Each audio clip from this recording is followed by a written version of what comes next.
का ही एड्रेस है, राइट। तो ये दोनों सिंटैक्स हैं। आप यहाँ पर अगर इस स्टेटमेंट की जगह ये वाली स्टेटमेंट लिखेंगे तो भी आपको सेम आउटपुट मिलेगा, ठीक है।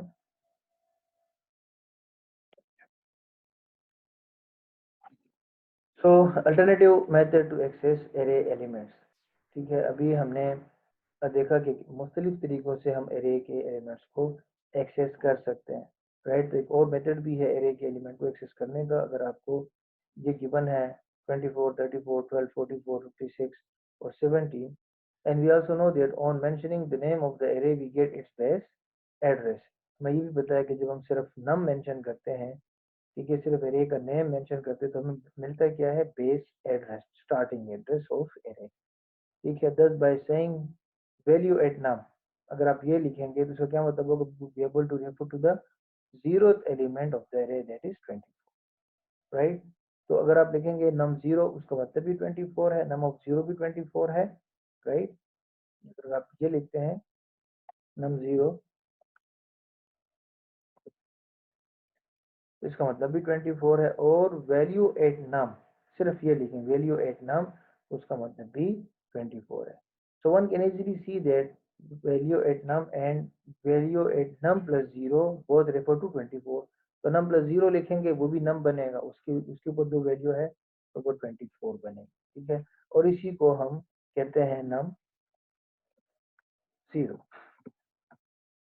ठीक है। तो num 0 is equal to star num plus 0 या स्टार नम, दोनों एक ही चीज है। और हम इस तरह से भी एरे के एलिमेंट्स को यानी कि यूजिंग पॉइंटर्स एक्सेस कर सकते हैं।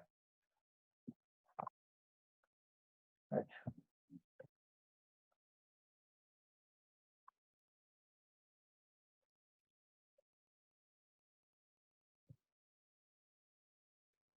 अच्छा, इसके बाद similarly by saying value at num plus 1 we can refer to the first element of the array that is 34, और ये इक्विवेलेंट होगा, ठीक है, ये किसकी, ये नम ऑफ 1 के इक्विवेलेंट है। तो आप इस तरह से भी लिख सकते हैं और स्टार नम प्लस 1 भी लिख सकते हैं।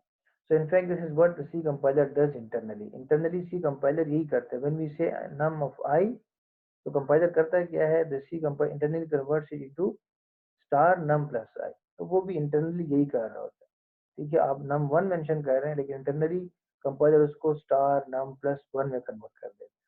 और अगर I आपने मेंशन किए तो स्टार num plus I में उसको कन्वर्ट कर देता है। This means that all the following notations are same. तो फॉलोइंग नोटेशंस कौन सी हैं वो हम चेक कर सकते हैं। तो नम ऑफ आई लिखेंगे तो ये इक्विवेलेंट है वैल्यू एट नम प्लस आई या वैल्यू एट आई प्लस नम। आप नम प्लस आई भी लिख सकते हैं और आई प्लस नम, यानी कि आई को आप शुरू में लिखें, ये भी आप कर सकते हैं। तो अगर आप ये लिख सकते हैं तो फिर आप ये भी लिख सकते हैं आई ऑफ नम, ठीक है। क्योंकि कंपाइलर आई ऑफ नम को नहीं देखता बल्कि वो देखता है इसको कन्वर्ट करेगा किस चीज में, स्टार आई प्लस नम, ठीक है। तो नम प्लस आई या आई प्लस नम कोई एड्रेस बनेगा और उसके ऊपर जो भी वैल्यू है वो डिस्प्ले होगी। तो आपने इसमें कंफ्यूजन नहीं होगा। तो हम नम आई भी लिख सकते हैं एरे के एलिमेंट को एक्सेस करने के लिए, यानी कि नम ऑफ 0 भी लिख सकते हैं और 0 ब्रैकेट में नम लिखेंगे तो अगेन आपको एक ही रिजल्ट मिलेगा। तो ये चार मुख्तलिफ तरीके हैं, तो आपको इसमें कंफ्यूज नहीं होगा एरे के एलिमेंट्स को एक्सेस करने के लिए। सो ये एक प्रोग्राम है जिसमें आप देख सकते हैं कि एरे के एलिमेंट्स को आप मुख्तलिफ तरीकों से कैसे एक्सेस कर सकते हैं। एड्रेस ऑफ नम आई के लिए %u लिखेंगे और नम आई नम 0 इनिशियली उसका एड्रेस प्रिंट होगा, जो आप देख सकते हैं एड्रेसेस भी आप प्रिंट करें, और साथ ही साथ वैल्यूज को मुख्तलिफ तरीकों से प्रिंट किया गया है। नम ऑफ आई के जरिए भी प्रिंट किया है, स्टार नम प्लस आई के जरिए, और फिर आई प्लस नम और ऊपर स्टार और फिर आई नम। तो ये सारे के सारे सेम वैल्यूज सेम आउटपुट आपको देंगे, right. Num of I 24 star num plus I, ये भी 24 आउटपुट में देगा। आई प्लस नम और ऊपर स्टार, ये भी 24 आउटपुट में देगा। और आई ब्रैकेट्स नम, ये भी 24। तो ये चार तरीके हैं एरे को एक्सेस करने के। आप इन चारों में से कोई भी यूज कर लें एरे के एलिमेंट्स को प्रिंट करने के लिए। चारों के चारों मेथड्स जो हैं वो वैलिड है और ठीक है। इन चारों में से आप कोई भी यूज कर सकते हैं। उसके बाद नेक्स्ट टॉपिक है टू डायमेंशनल एरेज। जो भी तक हमने डिस्कस किया है ये वन डायमेंशनल एरे है, राइट। तो टू डायमेंशनल एरे भी हो सकते हैं। टू डायमेंशनल में होगा क्या कि हमारे पास रोज होंगे और कॉलम्स होंगे, या इन अदर वर्ड्स हम कह सकते हैं कि टू डायमेंशनल एरे असल में मल्टीपल एरेज है, ठीक है। One array, two a second array, third array. अगर मैं इसको जरा ड्रा करूं, राइट, यानी कि एक एरे है 1 2 3 4 5 6 और 7, 8 9 10। उसके बाद एक दूसरी एरे है, राइट, 11, राइट, उसमें है 12 13 14 15 16 17 18 19 20, राइट। तो अब हमारे पास अगर देखें टू डायमेंशनल एरे में हमारे पास मल्टीपल एरेज आ जाते हैं, राइट। अब ये देखें एक एरे और दूसरी एरे, राइट। अच्छा,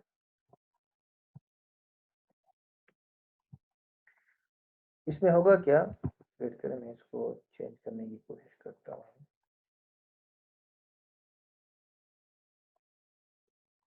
इसमें होता यह है कि ये प्रेजेंट होंगे रोज एंड कॉलम में। तो आपके पास कितने रोज हैं, रो 1, ठीक है। मैं आपको इसको हाईलाइट करूँ जरा, ये रो नंबर 1 और ये रो नंबर 2, और उसके बाद फिर ये कॉलम है, फर्स्ट कॉलम, ये सेकंड कॉलम, ये third column, fourth, fifth, six, seven, 8, 9 और 10 कॉलम। सिमिलरली ये सेकंड रो में first column, second, third, fourth, fifth, six, seven, 8, 9, 10। इसका मतलब है हमारे पास कितने रोज हैं, 2 रोज हैं और 10 कॉलम्स हैं, राइट। तो अगर आपने टू डायमेंशनल एरे को डिक्लेयर करना है, राइट, तो उसको हम किस तरह से डिक्लेयर करेंगे, उसके लिए हम लिखेंगे इंटीजर, उस एरे का नेम। पहले हम सिर्फ एक डायमेंशन मेंशन करते थे, 4। उसका क्या मतलब था, ओनली 4 अगर आप लिखेंगे तो उसका मतलब है एरे डिक्लेयर करो उसमें सिर्फ 4 इंटीजर्स हों। लेकिन जब आप लिखेंगे 4 ब्रैकेट में और फिर 2, राइट, अगर आप इस तरह से लिखेंगे तो फिर ये क्या शो करेगा,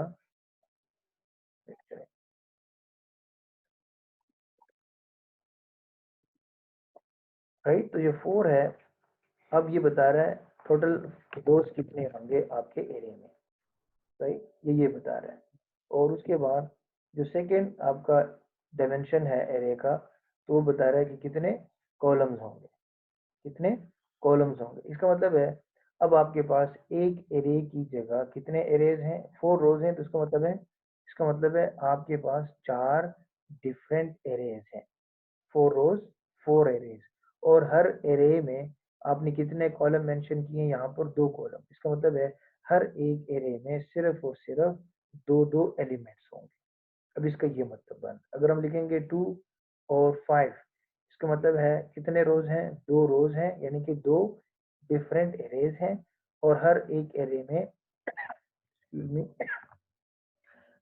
में 5 एलिमेंट्स हैं, ठीक है। तो जितनी आपकी रिक्वायरमेंट है मल्टी डायमेंशनल एरे की, तो वो आप मेंशन कर सकते हैं by mentioning rows and columns, ठीक है। तो इस तरह से हम इसको मेंशन कर सकते हैं। ये देखें, तो अगर आपने लिखा है 4 2, राइट, तो मेमोरी में इस तरह से नजर आएगा, रो 0, रो 1, रो 2, रो 3। लिखा आपने 4 है, रो 4, इसका मतलब है 4 रोज है, लेकिन स्टार्ट इंडेक्स कहाँ से होगा, 0 से होगा, 0 1 2 3। सिमिलरली कॉलम्स 2 हैं, तो स्टार्ट कहाँ से हो रहे हैं, 0 से, और एंड पे कहाँ पे हो रहे हैं, 1 पे एंड हो रहे हैं। तो अगर आपने फर्स्ट लोकेशन पे कोई चीज इंटर करानी है, राइट, फर्स्ट लोकेशन पर कोई कोई वैल्यू इंटर करानी है, तो हम फिर क्या लिखेंगे, address of ampersand scanf ampersand array of, इस तरह से मेंशन कर दूं, राइट, यानी कि scanf Sandy, right, ampersand array का नेम जो भी है स्टड 0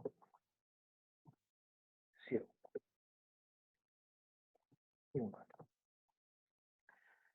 तो यूजर जो भी एंटर करेगा तो वो कहाँ पर स्टोर होगा, 0 0 लोकेशन में, यानी कि 0 रो 0 कॉलम, तो वो इस लोकेशन में स्टोर हो जाएगा। और अगर आप 0 1 लिखेंगे तो वो इस लोकेशन में स्टोर होगा। फिर अगर आप 1 0 लिखेंगे तो इस लोकेशन में वैल्यू स्टोर होगी। 1 1 लिखेंगे तो इस लोकेशन में वैल्यू जो है वो स्टोर होगी, राइट। तो मल्टी डायमेंशनल एरे इस तरह से हम रिप्रेजेंट कर सकते हैं। इसके फौरन बाद है, राइट। तो अगर आपने इस तमाम एरे को एक ही फोर लूप में इनिशियलाइज करवाना है यूजर से, तो आप लिख सकते हैं for i equal to 0 i less than equal to 3। जितने आपके रोज हैं वो उतने ही टाइम आपका फोर लूप एग्जीक्यूट होगा। So i equal to 0 i less than equal to 3, index 0 से लेके इंडेक्स 4 तक हम यहाँ से चेक भी कर सकते हैं। 0 से लेके 3 तक आप जाएंगे, ठीक है। जब आप i 0 होगा तो आप इस एरे में मौजूद है और इस एरे की वैल्यूज आप यूजर से ले सकते हैं। तो जब i 1 होगा तो फिर आप यूजर से ये वैल्यूज ले सकते हैं, ठीक है।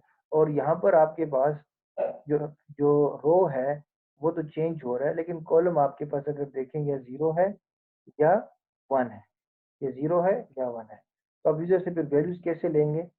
यहाँ पर अगर आप देखें स्कैनफ में percent D at a time कितने वैल्यूज दे रहे हैं, 2 वैल्यूज, ठीक है, दोनों कॉलम्स के लिए, कॉलम नंबर 0 के लिए और कॉलम नंबर 1 के लिए, ठीक है।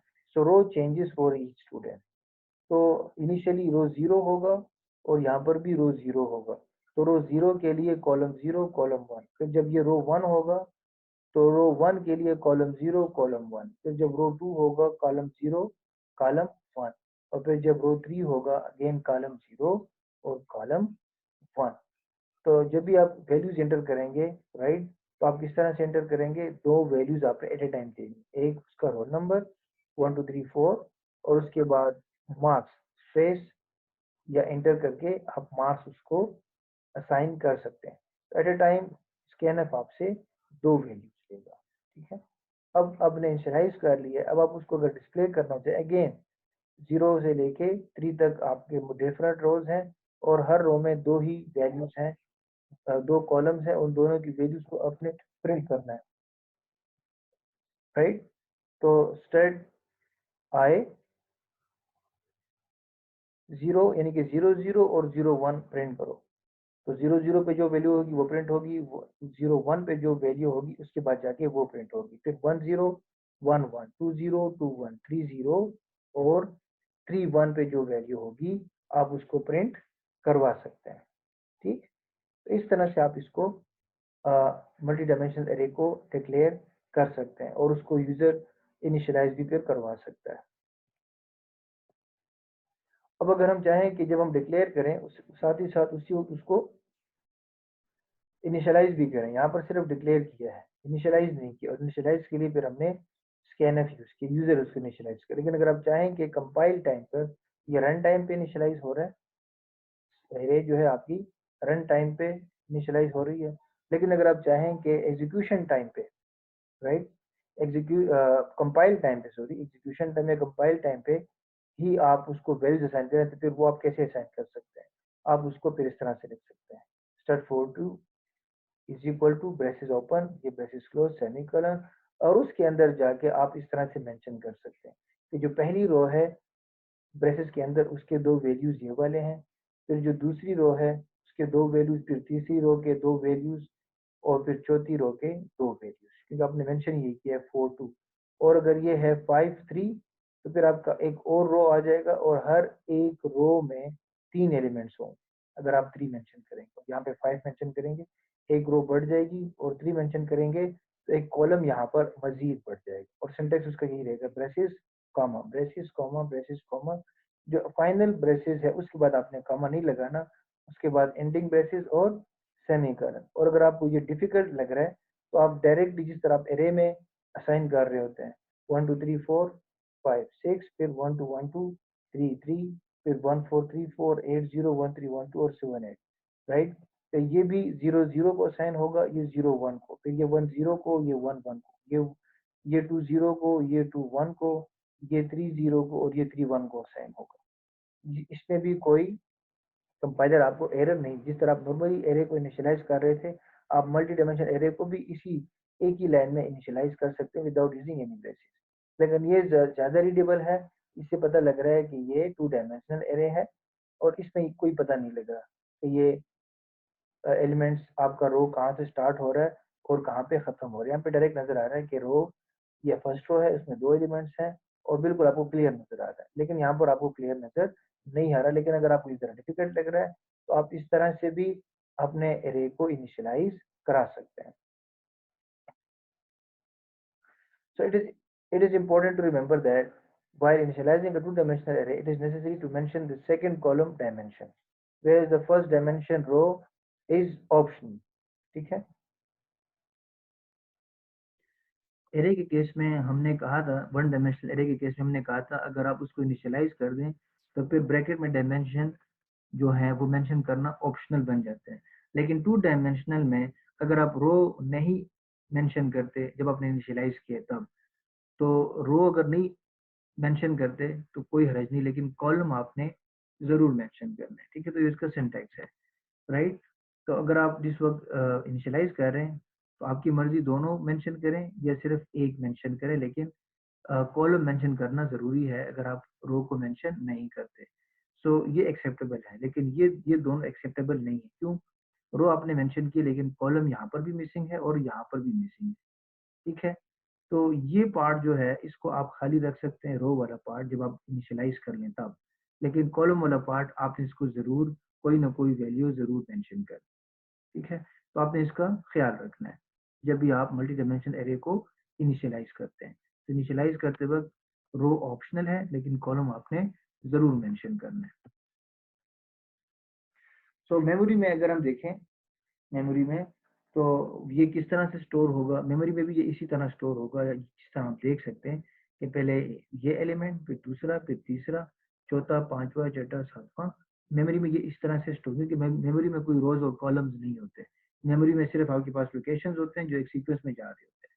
ठीक है, तो उसी सीक्वेंस में फिर आप उसमें स्टोर भी करते हैं।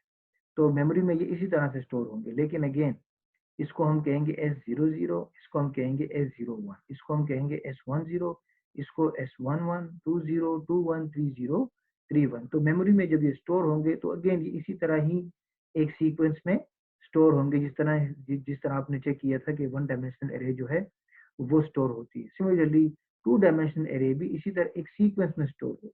ठीक है, लेकिन जब हम उनको रिप्रेजेंट करते हैं तो हम उसको कॉलम, रोज और कॉलम से डिफ्रेंशिएट कर सकते हैं, यानी कि S00, S01, 10, 11, 20, 21। कहने का मकसद है कि सबसे पहले रो 0 के एलिमेंट स्टोर होंगे, फिर रो 1 के एलिमेंट स्टोर होंगे, फिर रो 2 के एलिमेंट स्टोर होंगे, फिर रो 3 के एलिमेंट्स जो हैं वो स्टोर।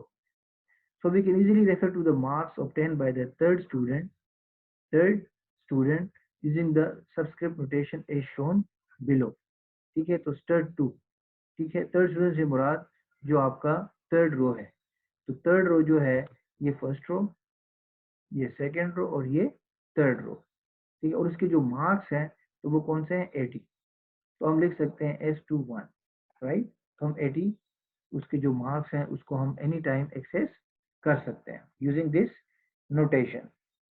ठीक है, तो ये कोई डिफिकल्ट नहीं है, आप किसी भी मल्टी डायमेंशनल एरे के एलिमेंट को एक्सेस कर सकते हैं। बस आपको उसके रो का पता होना चाहिए और उस रो में वो किस कॉलम पे वैल्यू स्टोर है ये आपको पता होना चाहिए, और आप एरे के साथ